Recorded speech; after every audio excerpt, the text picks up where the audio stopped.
妈妈做飘气扇，我做飘气扇。你喜欢谁的呢？我肯定必胜无疑啦，毕竟我学过3000绘画班，绝对做得比外面的好看100倍。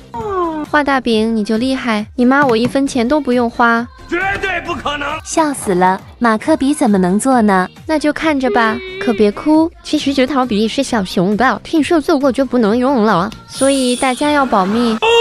扇子比较大，所以需要大桶。谁家还没有个红桶呢？先来个蓝色打底吧。第一次做有点小紧张呀，很有艺术的感觉，好怕等下会翻车。最后来个梦幻紫，这配色一看就失败的。胡说，我还要勾个画呢。紧张又颤抖的双手，来个360度旋转，哇，好像挺有感觉的，无法用言语来形容。